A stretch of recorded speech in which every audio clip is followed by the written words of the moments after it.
¿Alguna vez han usado Tinder? Lo hayan usado o no, yo creo que la mayoría de ustedes seguramente sabe qué es Tinder y sabe cómo funciona. Tinder ha sido una de las aplicaciones de citas más famosas y populares desde que salió. Y tiene más de 75 millones de usuarios activos mensuales y 9,000 suscriptores. ¿Por qué tanta gente usa Tinder? Te preguntarás, me preguntaré. Yo creo que hay muchas razones, tal vez porque es muy fácil encontrar a personas que puedes conocer y a lo mejor con quien podrías salir en una cita. Solo tienes que descargar la aplicación, crear una cuenta y deslizar hasta hacer match con alguien. Y puedes hablar directamente en la aplicación, o sea, yo creo que no podría ser más cómodo que eso. Ni siquiera tienes que conocer a la persona en la vida real hasta que los dos, pues, se quieran conocer. Entonces, en teoría, puedes evitar a personas con ciertas características que a lo mejor tú no quieres. También puedes comparar perfiles muy fácilmente, todo desde tu teléfono. A diferencia de la forma tradicional, usar Tinder es extremadamente cómodo y muy fácil. Pero hay algo muy importante de lo que no puedes estar completamente segura: si la información que la persona pone ahí pues es verdad o no. Simplemente tienes que confiar en esa persona. Entonces, aunque conozcas a alguien sabiendo su nombre, edad, estatura, peso y otras muchas cosas, tal vez termines conociendo a una persona totalmente diferente a lo que tú esperabas.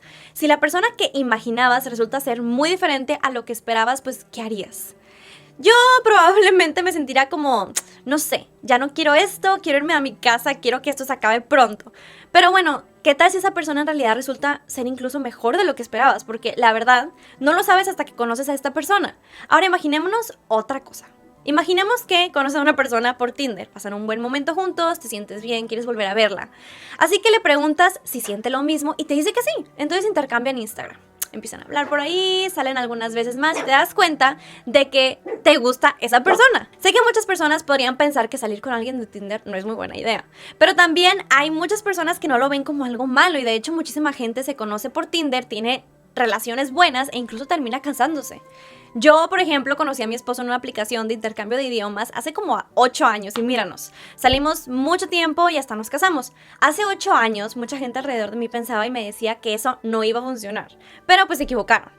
Como en mi caso, pues nadie sabe, todo depende de qué tan genuina sea la conexión entre las personas que tengan. Pero bueno, imagina que empiezas a salir con esa persona, pero en realidad todavía no sabes muchas cosas sobre ella. Probablemente con el tiempo empiezan a hablar de más información como más personal.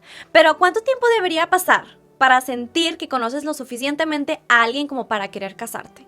Especialmente si es alguien que conociste en Tinder. Hoy les voy a hablar de una mujer que conoció a un hombre por Tinder y se comprometió con él después de solo 2 meses. Al principio solo estaban hablando, todo parecía estar bien, él parecía como una muy buena persona. Cuando ella pasaba tiempo con él, la pasaba súper bien. Así que la relación empezó a sentirse más real. Estaban enamoradísimos, estaban felices. Tal vez era demasiado pronto para estar completamente segura de todo, pero al mismo tiempo también es raro no confiar en alguien a quien tú sientes que amas con todo tu corazón. Porque sí, tal vez las personas mienten. Tal vez mienten sobre su trabajo, su edad o cosas pequeñas, insignificantes. Pero una vez que esa relación de aplicación de citas se vuelve una relación seria, pues ya estás saliendo con esa persona y te enamoras. Ya no es solo una relación de la aplicación, ¿saben? Se convierte como en una relación pues real. Pero imagina presentarle esa persona a tu familia, porque ahora quieres un futuro con ella. Pero esta persona tiene algo que ocultar y tienes que saberlo todo. Entonces tienen una conversación y a veces las personas pues dicen la verdad y a veces no. Imagina conocer a la persona que parece ser el amor de tu vida. Estás en el coche, es de noche, van de regreso después de haber conocido a la familia de la persona con la que acabas de comprometerte. Todo debería sentirse como muy hermoso y debería sentirse como una de esas noches en las que recuerdas con nostalgia, como la primera cita, la primera Navidad juntos, la primera cena con tus papás, el momento en que tu familia finalmente conoce a la persona que crees que vas a formar parte de toda tu vida. Pero mientras manejan, algo en el ambiente no se siente bien. No es algo que puedas señalar exactamente. Entonces, pues, le haces una pregunta muy simple, una pregunta que en una relación normal, pues, puede abrir una conversación un poco incómoda. Tal vez sobre dudas, sobre deudas, sobre exparejas, a lo mejor una pequeña mentira, algo insignificante del pasado. Y le preguntas, si nos vamos a casar, ¿hay algo que debería de saber? Y de repente, todo cambia. Él se congela. Su respiración cambia, se pone a llorar y entonces en medio de la oscuridad confiesa que años antes atropelló a un hombre con su coche y que él y su hermano escondieron el cuerpo. Una simple confesión del pasado, un secreto que puede destruirlo absolutamente todo. Esta historia no es solo sobre una desaparición, es sobre manipulación, miedo, mentiras y sobre cómo alguien puede convencerse de guardar silencio cuando la verdad se siente demasiado grande como para enfrentarla. Pero también es la historia de Tony Parsons, un hombre que salió en su bicicleta para completar un recorrido benéfico y nunca volvió a casa. Antes de continuar, quiero darles una advertencia sobre el contenido de este caso. Esta historia incluye menciones de muerte, atropellamiento y fuga, ocultamiento de un cuerpo, consumo de alcohol y sustancias, manipulación emocional, trauma psicológico y una familia que pasó años sin saber qué le había pasado a su ser querido. Si estos temas pueden afectarte en este momento, escucha con mucho cuidado y tómate tu tiempo. Ahora sí, empecemos. Septiembre del 2020. Caroline Murray Head trabajaba como patóloga forense en Glasgow, Escocia. Es una mujer acostumbrada a mirar la muerte directamente a la cara, a buscar respuestas, encontrar causas y entender exactamente lo que ocurrió con esa persona. Pero fuera del trabajo, Caroline está pasando por un momento vulnerable. Está saliendo de una relación muy difícil, está intentando volver a sentirse como ella misma, como a reconstruirse, imaginar una vida diferente después de todo lo que acaba de vivir. Y entonces descarga Tinder. Tal vez no lo hace pensando que va a encontrar el amor de su vida. Tal vez solamente quiere sentirse acompañada, tal vez a lo mejor quiere recordar que todavía puede gustarle a alguien y que todavía puede volver a empezar. Y entonces aparece él, Alexander McKellar. Aunque todos lo conocen como Sandy, entonces vamos a llamarle Sandy por el resto de la historia. Sandy es un granjero. Es cazador, un hombre de campo, un trabajador rural, alto, físicamente impotente, con esa imagen casi cinematográfica de un hombre que vive entre las colinas, perros, armas, tierra mojada y paisajes abiertos. Desde el principio, Sandy parece un hombre diferente. Hay algo en él que se siente como más intenso, más directo, más real. Y Caroline, que viene saliendo de un capítulo muy doloroso de su vida, pues empieza a sentir algo que probablemente necesitaba desde hace mucho tiempo: atención, interés, validación. Su primera cita no fue en un restaurante, ni en una cafetería, ni siquiera en un lugar público lleno de gente. Sandy la invita a su granja y Caroline acepta. Honestamente, si yo fuera ella, yo no habría aceptado, porque en una granja no es porque no suene romántico, sino porque suena como un lugar pues fuera de la ciudad, en una zona rural, y eso a mí me daría muchísimo miedo. Pero Caroline fue valiente. Ella vive lejos, así que le tocaba manejar alrededor de 1 hora y media para ir a verlo. Y mientras va en camino probablemente sienta una mezcla de emoción y nervios que aparece cuando pues algo nuevo está empezando. Creo que de alguna manera hay algo romántico en manejar hacia las colinas escocesas para conocer a un hombre misterioso, rudo y como de campo. Caroline iba sola. Va a un lugar en medio de la nada, encontrarse con un hombre que apenas conoce. Tal vez en algún punto del camino, una parte de ella piensa: ¿qué estoy haciendo? Y yo también, Caroline, o sea, de verdad, ¿qué estás haciendo? Pero cuando Caroline llega al lugar, parece como un lugar sacado de película. Colinas abiertas, ríos, caminos rurales, el aire así como frío, un paisaje hermoso, pero también muy aislado. Sandy la lleva a conocer la zona y Caroline se siente como algo que no esperaba sentir tan rápido. Se siente aceptada, se siente vista, se siente deseada, como si esa persona hubiera llegado exactamente en el momento en el que ella más necesitaba elegida. Después de esa primera cita, los dos quieren verse de nuevo casi de inmediato. Las cosas empiezan a moverse como muy rápido, pero para ella no, o sea, para ella se siente como si la relación avanzara pues normal, o sea, se siente como una conexión, como una emoción, como la posibilidad de volver a empezar. Y seamos honestas, uno como mujer, pues nos gusta que alguien nos haga reír, entienda nuestros chistes y nos haga sentir como especiales, ¿no? Y eso era exactamente lo que Sandy pues le hacía sentir. Caroline empieza a pasar los fines de semana con él, porque recuerden que ella vivía lejos, entonces era más cómodo pues quedarse el fin de semana y regresar el lunes probablemente que volvía a trabajo. Pero sus amigos empiezan a preocuparse, o sea, ven una relación que está avanzando demasiado rápido, ven a una amiga un poco vulnerable y le dicen que se vaya más despacio, lo cual para mí, pues a mí también me parece lo más normal y saludable, o sea, que alguien le diga. Pero Caroline ya está dentro de esa historia, ¿saben? O sea, y cuando estás dentro de una historia que se siente como amor, pues las advertencias de otras personas a lo mejor no siempre suenan como advertencias, a veces suenan como ruido, como una molestia, a veces suenan como personas que no entienden y como obstáculos entre tú y la persona en la que en mucho tiempo por fin te hizo sentir especial. La versión de Sandy que Caroline conoce no es la única versión. Con ella Sandy puede ser cariñoso, demostrativo, afectuoso, puede hacerla sentir muy protegida, puede parecer un hombre que ama intensamente, pero otras personas lo recuerdan de una manera muy diferente. Por ejemplo, Charles, que es el bartender del Hotel Bridge of Orchy, lo describe como alguien muy ruidoso, una persona agresiva e infantil, especialmente cuando bebía. Alguien que podía volverse insoportable cuando tomaba demasiado alcohol, y Caroline también empezó a notarlo. Cuando Sandy bebe, algo cambia. El hombre cálido, el hombre cariñoso, el hombre que la hace sentir especial, de repente se transformaba en alguien completamente diferente. O sea, red flag.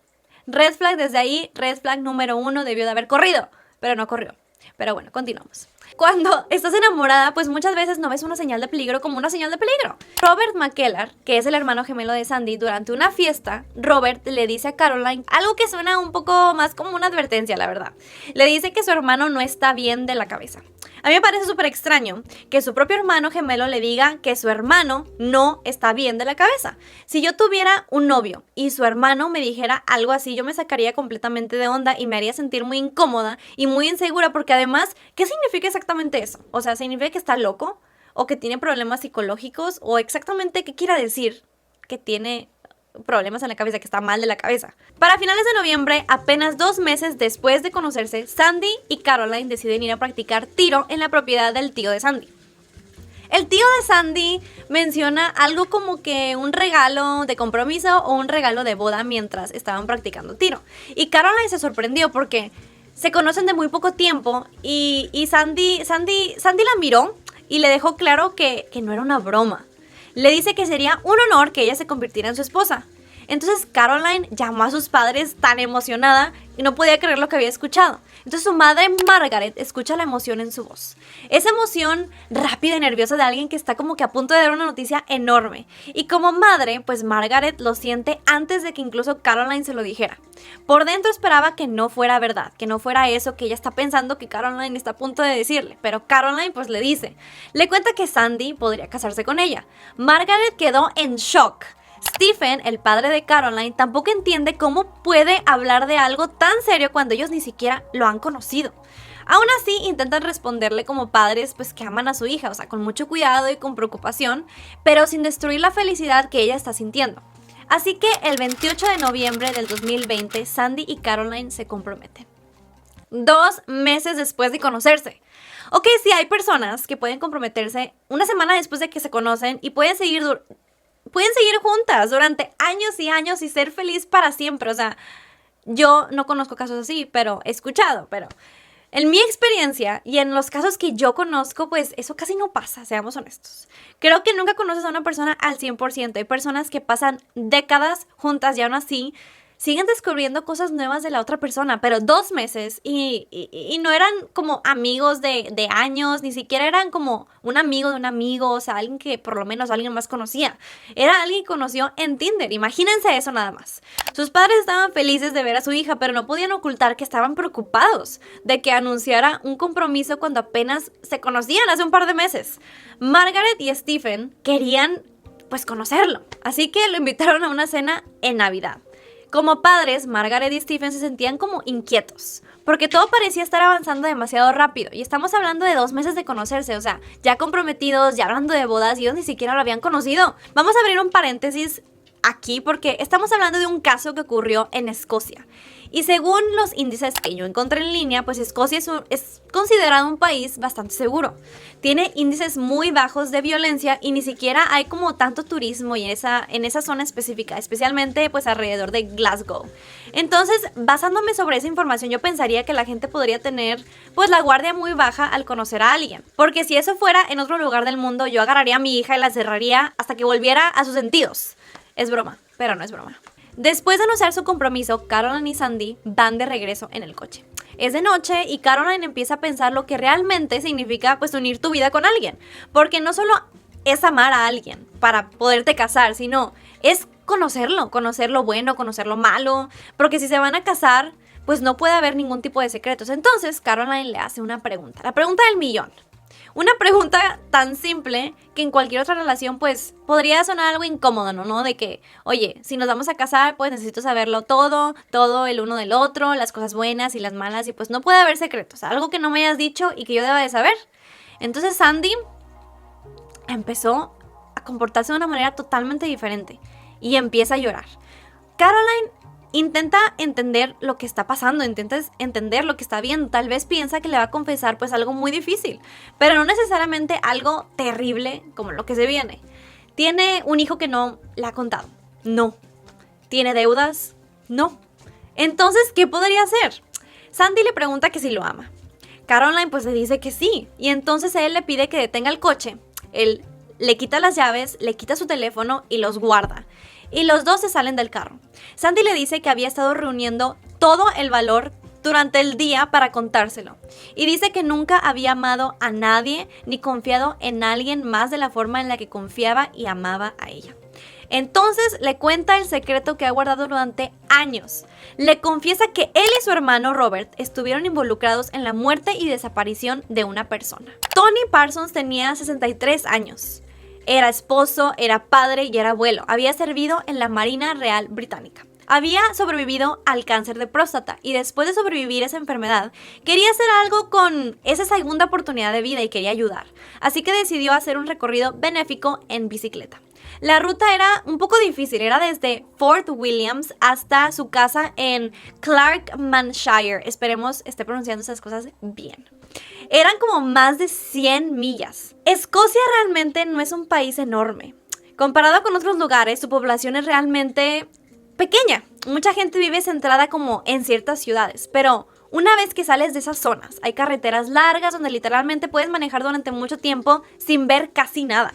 Y aunque Escocia se ve muy verde y tranquilo en fotos, pues el clima cambia muchísimo. Puedes empezar con sol y media hora después puede estar lloviendo, tronando, viento, frío. Y en bicicleta, imagínense, eso pega muchísimo más. Y ahora imagínatelo de noche. Hay tramos donde literalmente no hay nada alrededor, no hay tiendas, no hay casas, no hay estaciones como de servicio cerca. Si ocurre un accidente, puede pasar tiempo antes de que alguien siquiera se dé cuenta.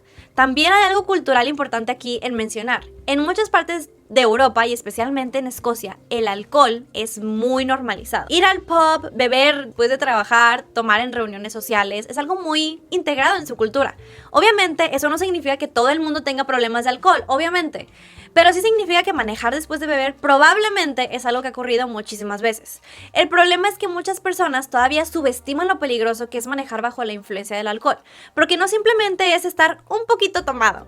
El alcohol literalmente cambia todos tus reflejos, hace que calcules peor las distancias, que reacciones tarde y que tomes decisiones muy impulsivas. En un país pequeño, con carreteras rurales, poca vigilancia y lugares donde la policía ni siquiera pasa constantemente, alguien podía sentir, nunca me van a atrapar. Si hago esto, nadie se va a dar cuenta. Especialmente de noche en zonas con casi nada de tráfico. Esa combinación puede crear situaciones muy peligrosas. Así fue como la noche del 29 de septiembre del 2017, Tony llegó al Hotel Bridge de Orchy. En el hotel, Charles, que era el bartender, y el personal, pues ya estaban cerrando el bar. Alguien tocó la puerta. Cuando abrieron, ahí estaba Tony, estaba todo empapado, con el aspecto de alguien que había pasado como horas luchando contra el clima. Al verlo así, el bartender le ofreció un café y pues algo de comer, ¿no? Tony le contó que iba a ir en bicicleta, que venía de Fort Williams y que estaba haciendo el recorrido con fines benéficos. Pero recuerden, esa ruta, a esa hora, es muy peligrosa, no era una carretera que pudiera subestimar, ni siquiera en carro. Y imagínate en bicicleta de noche bajo la lluvia, con poca visibilidad, era una decisión súper peligrosa.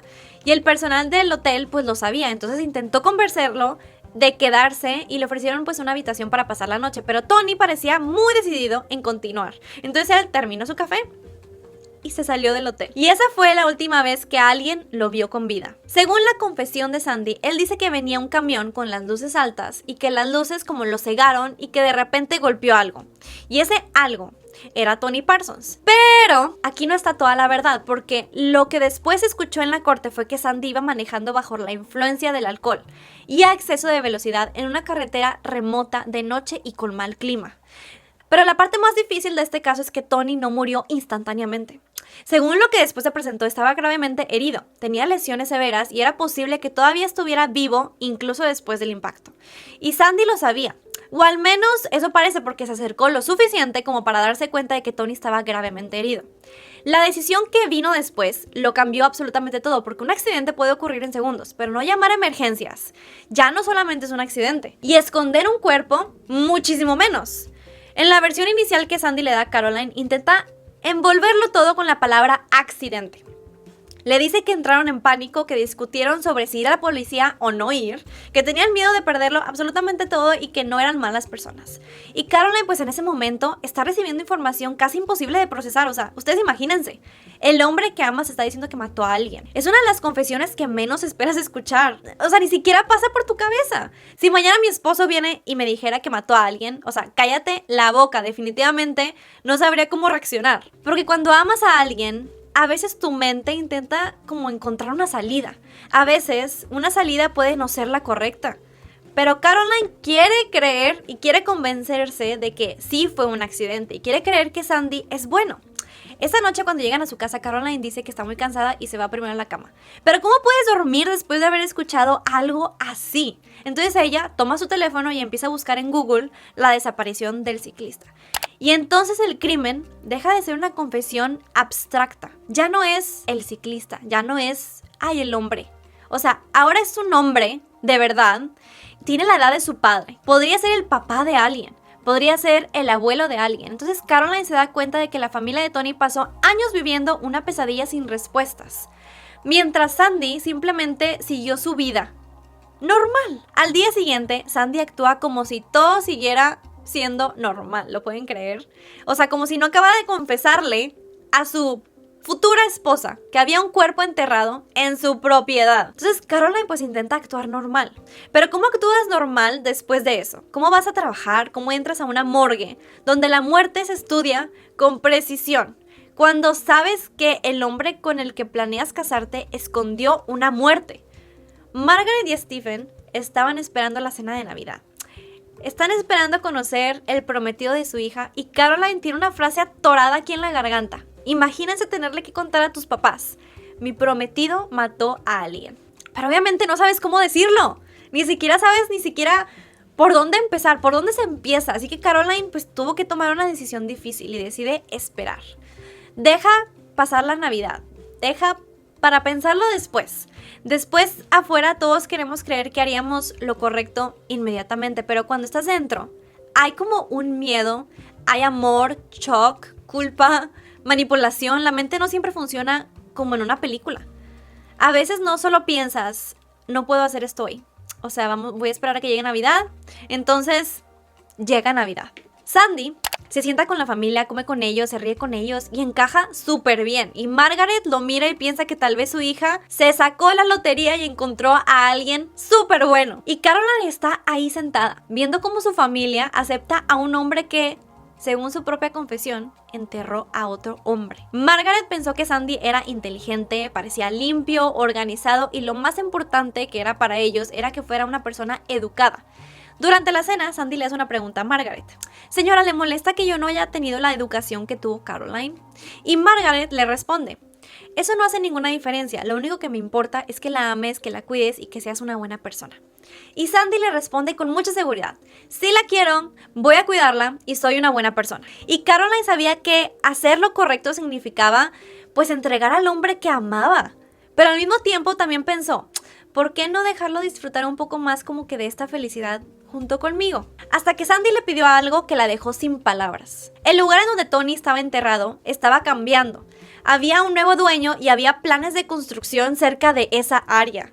Sandy empezó pues a preocuparse, imagínate. ¿Y si piensa que alguien pudiera encontrar el cuerpo del hombre ahí? Entonces le sugiere a Caroline que si se deshacen de ese problema, podrían tener una vida juntos. ¡Qué conveniente! O sea, ¡qué conveniente! Porque Caroline, acuérdense que ese es su trabajo, ella es especialista en eso, o sea, sabe que su profesión es parte de ella. Ahora podría convertirse en una herramienta para el encubrimiento y de repente aparece una pregunta como en la mente de Caroline, o sea, ¿me eligió a mí o me eligió por lo que yo podía hacer por él? Caroline ya no puede más, o sea, llama a su madre completamente alterada y llega a su casa a ver a sus padres y se derrumba en los brazos de su mamá. Y dice las palabras que ningún padre espera escuchar de su hija: mató a alguien. Suena como una escena de película, pero no lo es. Y este es el punto en el que el secreto empieza a romperse. Caroline llama a la policía. Poco después, detectives llegan a su casa y ahí es donde se sientan en la mesa de la cocina para tomar su primera declaración. Pero aquí hay un problema. La policía necesita encontrar un cuerpo porque sin cuerpo, Sin evidencia física y sin una ubicación precisa, el caso es muchísimo más difícil. Y Caroline pues entendió algo en ese momento. O sea, si quiere que encuentren a Tony, necesita saber exactamente dónde está. Caroline tomó una decisión peligrosa, pero parecía ser la única forma de poder terminar con ese secreto tan oscuro que llevaba años sin ser resuelto. Así que vuelve con Sandy y le propone ir a practicar tiro. Estás con un hombre que confesó haber enterrado a alguien y tienes armas contigo. Esta es una propiedad remota en medio de la nada, hay silencio alrededor y ella tiene que actuar normal. Imagínate, no puedes estar demasiado nerviosa, tampoco demasiado distante, tampoco sospechosa, porque si Sandy se da cuenta de algo, Dios sabe lo que pudo haber pasado en ese momento. Ellos llevaban bebidas energéticas como normalmente lo solían hacer cuando salían a practicar tiro. Y mientras caminaban, Caroline le dice a Sandy que si de verdad quiere que ella lo ayude, pues necesita mostrarle dónde exactamente está enterrado el hombre. Entonces Sandy camina y con el pie le señala el lugar y le dice ahí. Caroline empieza a mirar su alrededor y no hay como un marcador claro, no hay ningún árbol en especial, no hay una piedra que pueda recordar como fácilmente, o sea, es un terreno abierto, frío y rural.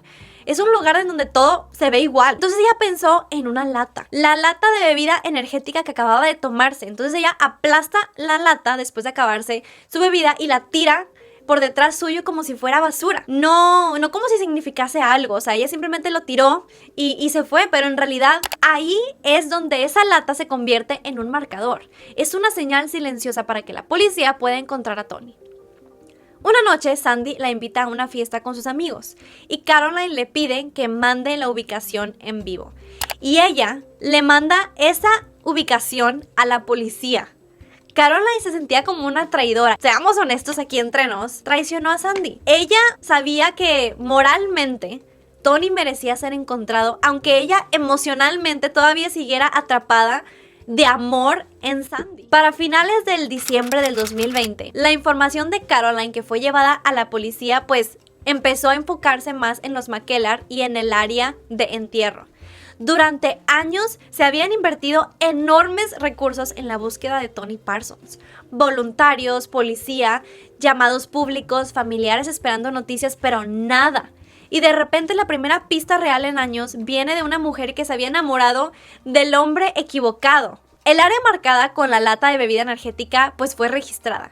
El trabajo se hacía con mucho cuidado porque era durante invierno, entonces la tierra, el clima, pues todo el terreno, todo lo que hace que la búsqueda pues era más difícil. Pero la lata estaba ahí y la descripción coincide, entonces los expertos empiezan a excavar.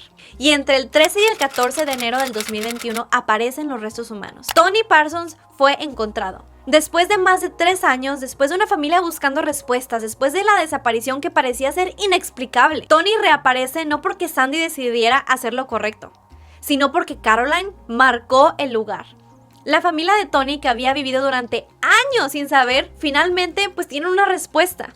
Pero esa respuesta pues no siempre trae paz.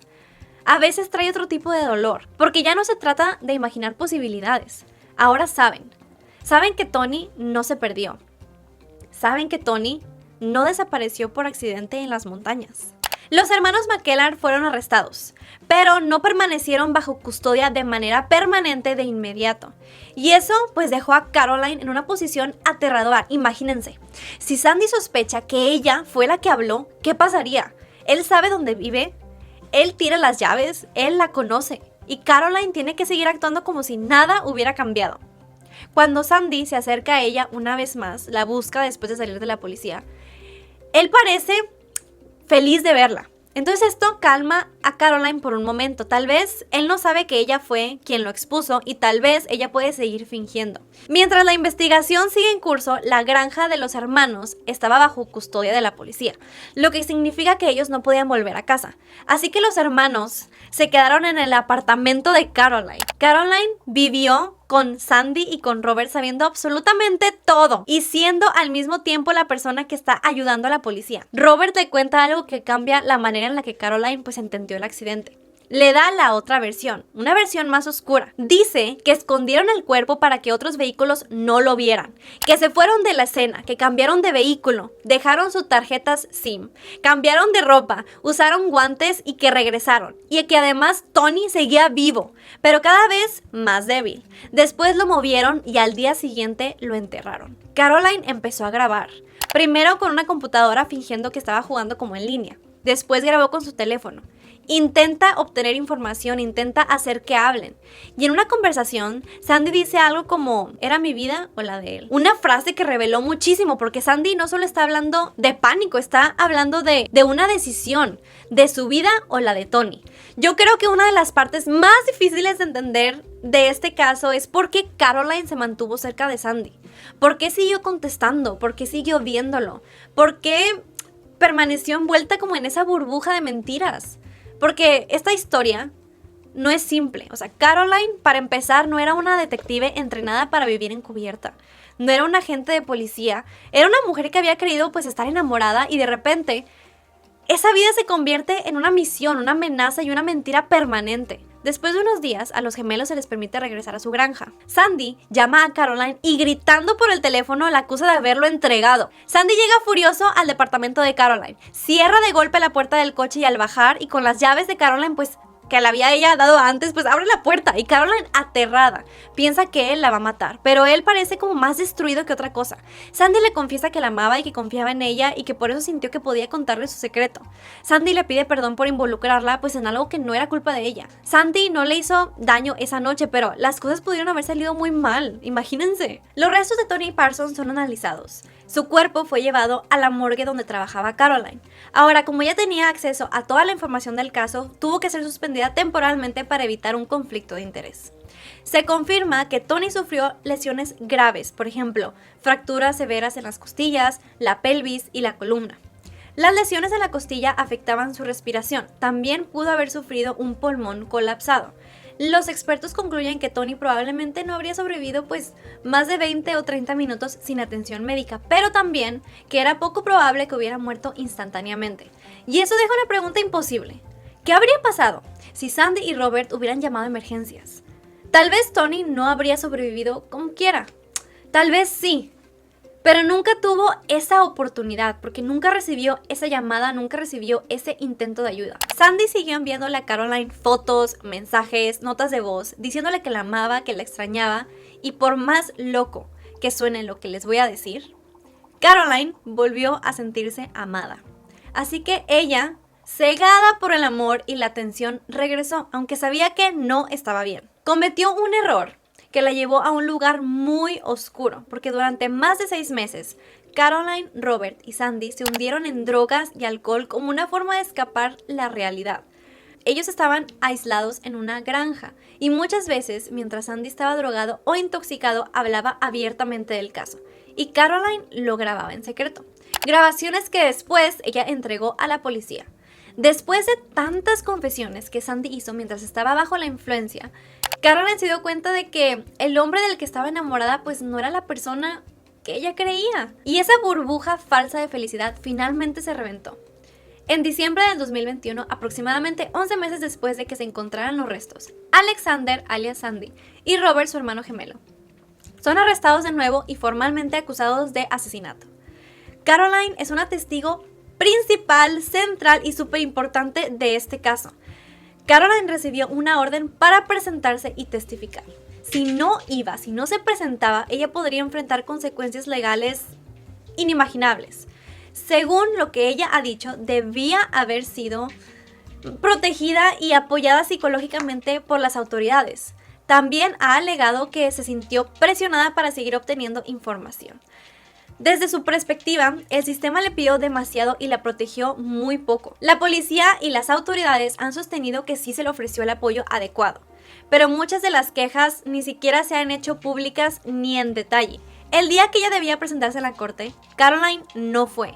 En un estado de pánico decidió ir a buscar la bicicleta de Tony en la zona que Sandy había dicho que estaba escondida. Sus padres recibieron la noticia de que su hija podría ir a la cárcel por descato al tribunal.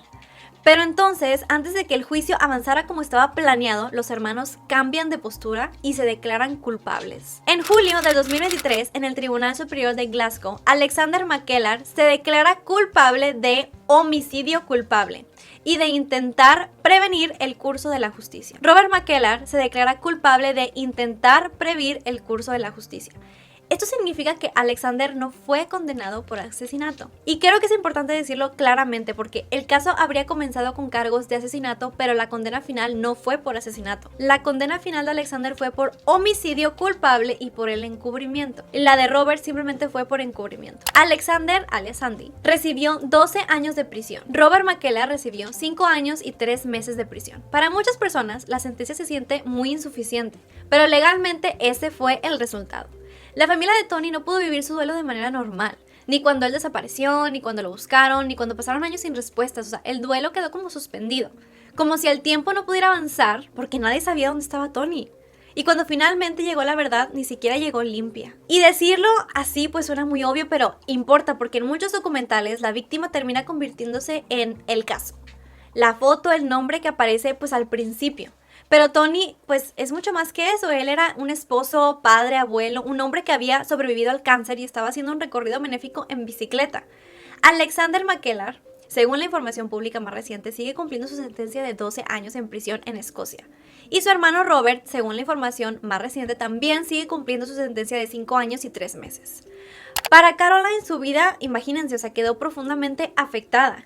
Ella ha hablado sobre el trauma, la salud mental, el miedo, el impacto profesional, el consumo de alcohol y drogas durante todo este periodo y cómo sintió que el sistema le falló. También presentó quejas contra la policía de Escocia. Según reportes recientes, Caroline se mudó a la costa, ha recibido terapia extensa, comenzó una nueva relación y describió la participación que ella tuvo en el documental como una experiencia inimaginable, una forma de encontrar y de recuperar como su vida.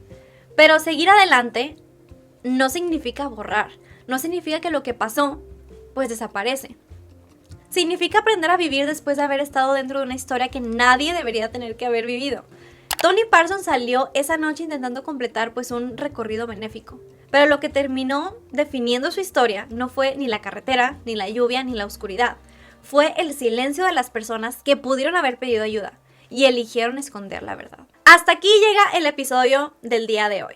Quiero saber ustedes qué piensan sobre este caso. Este caso me tuvo pensando por días, de verdad. O sea, me quedé pensando, ¿qué pasaría si el día de mañana mi esposo viene y me confiesa que mató a alguien hace años? O sea, de verdad yo iría el día siguiente así tan rápido a la policía a entregarlo. Si a ustedes el día de mañana llega su novio, su esposo, su mejor amiga, su hermano, su hermana, su papá, o sea, ¿ustedes qué harían si les confiesan algo tan grave como esto? ¿Ustedes actuarían como Caroline lo hizo? ¿O ustedes harían lo correcto?